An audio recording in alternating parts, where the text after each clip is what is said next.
Bienvenidos a La Estocada, un podcast punzante. La respuesta que tenemos hoy no es una mesa de negociación. La respuesta que tenemos hoy no es buscar un diálogo. La respuesta que tenemos hoy, que cuando los trabajadores se movilizan para generar las condiciones para que el reclamo se haga de hecho, lo que encontramos es una brutal represión similar a la que sufrieron los compañeros la semana pasada, los compañeros justamente de la UNOT. Por eso hoy el movimiento sindical está preocupado con este escenario, porque volvemos a reiterar, la aplicación de la LUC a rajatabla de esta manera lo que hace dinamita la posibilidad de los trabajadores de reclamar por su justo derecho. Lo que pasó hoy, que todo el mundo está comentando, el tema del piquete. El tema del piquete hoy se solucionó de la manera que creímos oportuno solucionar porque existe la LUC. Eso se vuelve atrás. No va a estar más ese artículo. Estoy buscando, porque acá se habló en una conferencia citada hace algunos minutos por el PIT-CNT de brutal represión desmedida. Entonces, usted dice que de pronto lo que pudo desactivarse hoy fue gracias a la LUC. Hubo una acción policial amparada por lo que le permite la ley. ¿No teme también el riesgo? Porque además lo conozco, a ningún uruguayo le gusta el enfrentamiento entre trabajadores, sean policías de un lado. Hoy hubo enfrentamientos de trabajadores. Claro. Pero no sé si estamos hablando de lo mismo. Estamos hablando de que la policía... No. Si yo estoy hablando de trabajadores que entraban en sus camiones haciendo uso de su derecho a trabajar, y otros trabajadores que no querían trabajar insultaban a esos trabajadores. ¿A quién tengo que defender yo, Daniel? ¿A quién? ¿Al camionero o al otro? Bueno, ¿a quién? A los dos. Tengo que defender a los dos. Por eso es difícil gobernar. ¿Y cuál es la manera de defender a los dos? Que el que quiere protestar esté a un costado y proteste con pancartas. Tú me has visto ir a hablar con todos los manifestantes. Me han dicho de todo menos lindo algunos. Y hoy dialogamos y conversamos. Ahora, cortar el ingreso a otros trabajadores que quieran hacer su jornal, que quieran cumplir con su trabajo, no. Así.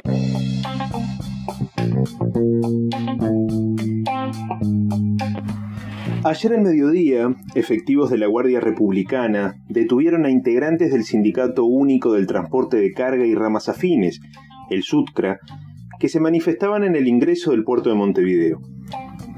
Según informó Telemundo, el grupo de unos 50 trabajadores había cortado la circulación en esa zona de la ciudad desde primeras horas de la mañana.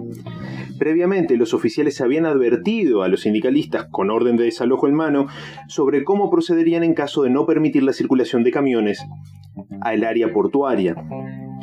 Los trabajadores se manifestaron en el lugar reclamando regular el control electrónico de las horas que realizan en el sector. Por su parte, el director de Convivencia del Ministerio del Interior, Santiago González, dijo a la prensa que el procedimiento de la policía fue correcto, puesto que se actuó por orden del Ministerio Público, de acuerdo al marco legal vigente. Afirmó textualmente: "Acá no se puede no cumplir la ley. Esto no es la ley del que grita más fuerte. Ellos saben que no pueden cortar, pueden estar en la vereda y protestar todo el día". Ahora bien, detrás de la polémica generada por este suceso particular, aparece la ley de urgente consideración como trasfondo político. Y por ello, esta es una excelente oportunidad para comenzar la serie de entregas sobre los 135 artículos que serán sometidos a consideración de la ciudadanía a fines del próximo marzo.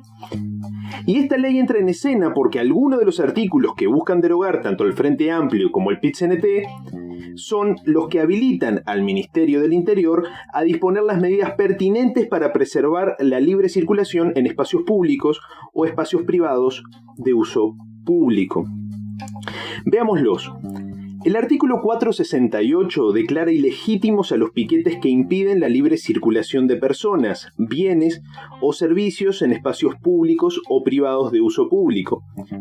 Por su parte, el artículo 469 faculta al Ministerio del Interior a preservar los espacios públicos o privados de uso público cuya circulación se pretenda obstaculizar o impedir, ya sea por personas, vehículos u objetos.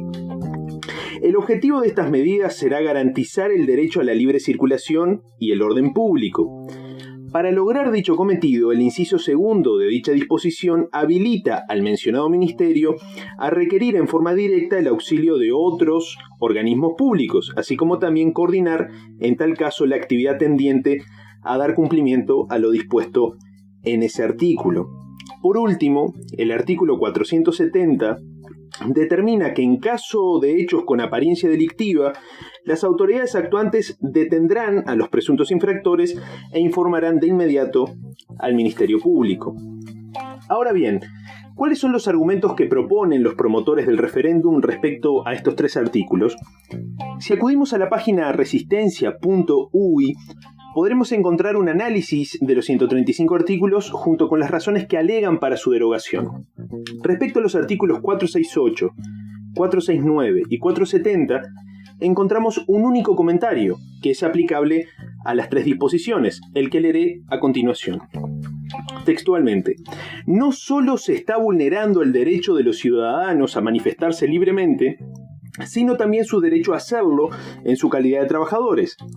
Nuevamente se utilizan conceptos imprecisos para limitar derechos de carácter fundamental. Este capítulo queda reducido a tres artículos, artículos 465 y 467. En el primero se mantiene la declaración de ilegitimidad, no de ilegalidad, de los piquetes que impidan la circulación de personas, bienes o servicios en espacios públicos o privados de uso público. La disposición más cuestionable es el artículo 467, que refiere a hechos de apariencia delictiva. ¿Qué son los hechos de apariencia delictiva y cómo se evalúan?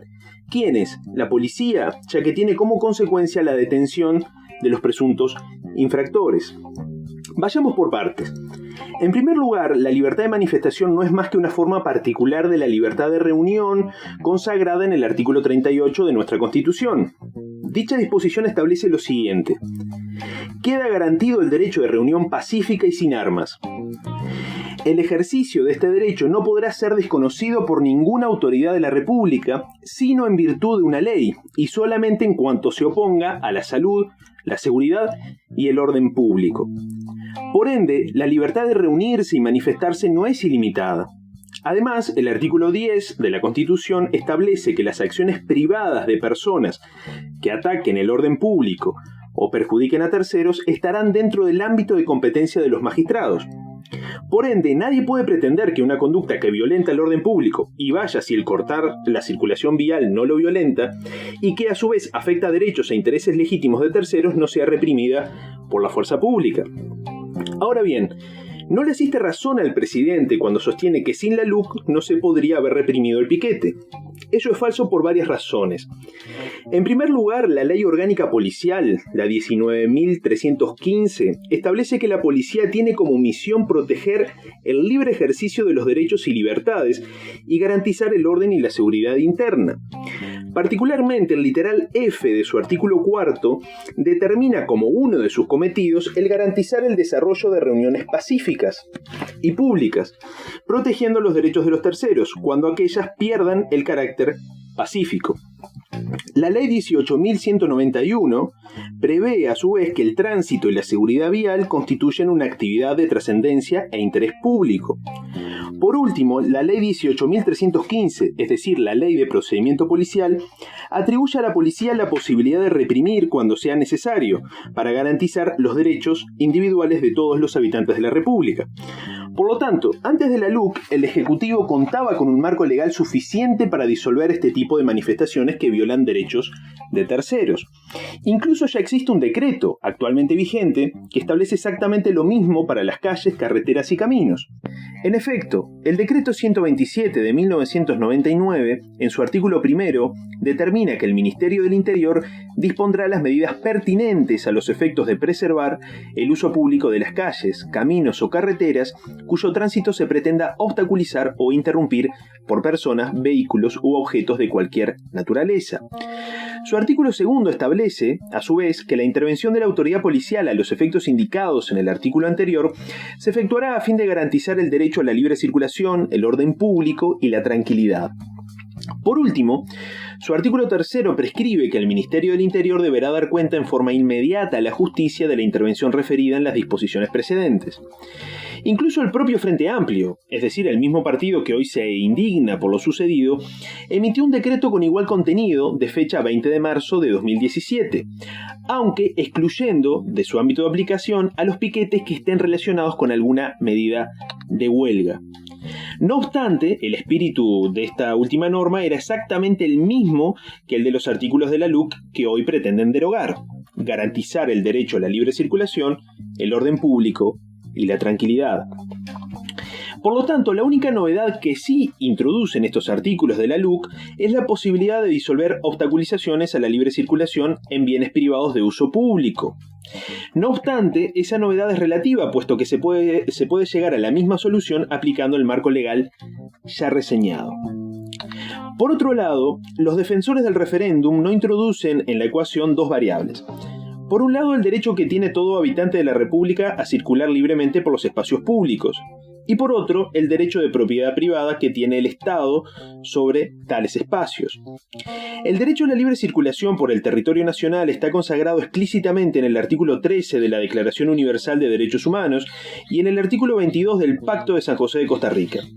Por su parte, el artículo 478 del Código Civil establece que son bienes nacionales de uso público las calles, las plazas y los caminos públicos, así como también los puertos. Por ende, la disolución de un piquete en un bien público no es más que el ejercicio de este derecho de propiedad que tiene el Estado sobre el mismo. Por otro lado, los piquetes pueden no estar relacionados con una medida sindical. Por lo tanto, la vinculación necesaria entre piquete y medida de huelga que se pretende presentar es a todas luces errónea. La calidad de los ejecutores del piquete es jurídicamente irrelevante. Lo único trascendente es el acto en sí mismo ejecutado y sus consecuencias lesivas para la circulación de bienes y personas. Por otro lado, la discusión que se pretende plantear respecto a quién será el encargado de determinar cuándo un piquete constituye un hecho con apariencia delictiva es una discusión básicamente sin sentido. En primer lugar, porque la policía tiene facultades para detectar o evaluar si alguna conducta tiene algún tipo de apariencia delictiva. Esa es justamente su función. Después será, obviamente, el Ministerio Público y eventualmente el Poder Judicial quienes serán los encargados de determinar si esa conducta, reputada inicialmente como delictiva, efectivamente constituye un delito y por lo tanto si los autores son pasibles o no son pasibles de la aplicación de las penas legalmente previstas. Pero lo que sí es cierto es que poner como un argumento que la policía tenga la capacidad de detectar hechos con apariencia delictiva es en definitiva poner en cuestión o poner en discusión las facultades esenciales mismas de la policía. Por lo tanto, es un argumento que cae por su propio peso. No me gustaría terminar esta entrega sin decir algunas palabras sobre el argumento buenista de los militantes del diálogo. La izquierda vernácula se rasgó las vestiduras, como viene siendo habitual, porque el Ejecutivo usó la fuerza para disolver la manifestación. No obstante, parece evadir o evitar considerar que el mismo piquete obtura o impide cualquier forma de diálogo. Reclamarlo, en este caso, es similar a pretender que una persona negocie o dialogue en términos pacíficos luego de que fue agredida físicamente. El impedir el acceso a la libre circulación o al acceso al uso de un determinado bien público supone una quema de puentes discursivos o a lo sumo un ejercicio de fuerza destinado a generar condiciones favorables para obtener lo que se pretende. Por ende, en honor a la verdad, esta tríada de artículos que han levantado tanto escozor en realidad nada agregaron al marco jurídico ya vigente, salvo lo ya puntualizado respecto a la posibilidad de reprimir piquetes en bienes privados de uso público. No obstante, hay que recordar la salvedad que hicimos hace unos minutos, es decir, que aplicando el marco jurídico vigente antes de la LUC se podía llegar tranquilamente a la misma solución. Por lo tanto, tanto el oficialismo como la oposición, llevando agua para sus respectivos molinos, exageran la relevancia de estas disposiciones.